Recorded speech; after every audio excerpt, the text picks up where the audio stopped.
काही सासवांचं कसं असतं, नेहमी त्या सुनाला खालीपणा करून बोलायचं, नेहमी तिचा माणसात अपमान करायचा, नेहमी पाहुणे रावळेपाशी त्या सुनाचं घराणं करायचं, तिच्या पाठीमागून शेजारणीपाशी गेलं तरी त्या शेजारणीपाशी घराणं करायचं. आणि शेजारणीच्या सुनाचं हिला लय कौतुक. त्या शेजारणीच्या सुनाला त्या शेजारणीला काय म्हणायचं, बाई तुला नशीबवान आहेस गो, सोन्यासारखी तुला सून भेटली.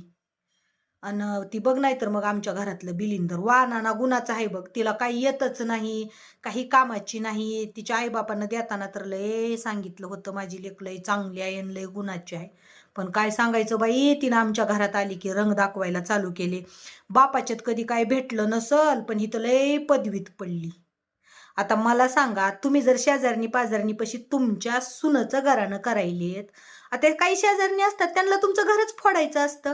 मग ती शेजारीन काय करणार, त्या सासूचं सगळं ऐकून घेणार आणि त्याला मीठ मसाला लावून सुनाला सांगणार की बघ बाई, तुझी सासू अशी म्हणत होती, काय गो तू किती जरी पळाली, किती जरी घरातले काम केलं तर तुझ्या सासूला तुझं कौतुक नाही, तुझी सासू लय घराणं सांगती.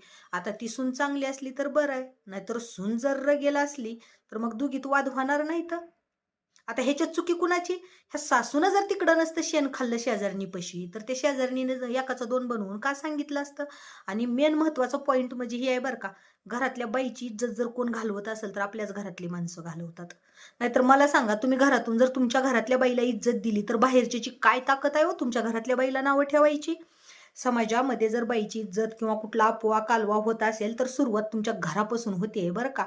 आणि मग ती शेजारणीनं सांगितलं की लागणार दोघीत वाद. आणि वाद लागले की मग सासू कुठं म्हणती की आधी मी शेण खाल्लं तिथं जाऊन, नाही म्हणणार ना. मग म्हणणार थोड्या थोड्या कारणावरून बाई भांडतीच, हिला नांदायचंच नाही. मग देणार लेकाला भडकवून की बघ बाबा, तुझ्या बायकोला जर नांदायचं नसलं तर तिला माहेरात सोडून ये, माझ्या काय डोक्याला ताप नको. आणि शब्द तर कसले, पांढऱ्या पायीची घरात आली, आपशकुनी आली, दळभद्री आली. का ग बाई, तुझ्या जेव्हा लेकाचं लग्न होत नव्हतं, 17 ठिकाणचे पाहुणे येऊन तू स्वतः त्या गुणाची आहेस, मग पाहुणे आल्यानंतर पाहुणे हेच विचार करणार, बाबा घरातली सासू जर, कारण आजूबाजूचे लोक सांगणारे असतात की बाबा बाई रगेल स्वभावाचे. मग लोक तेव्हा काय विचार करणार, नको बाबा घरात सासू जर चांगली नसेल तर आपल्या लेकीला त्रास होईल. म्हणून तुझ्या पोराचं लग्न 17 ठिकाणी मोडलेलं असतंय.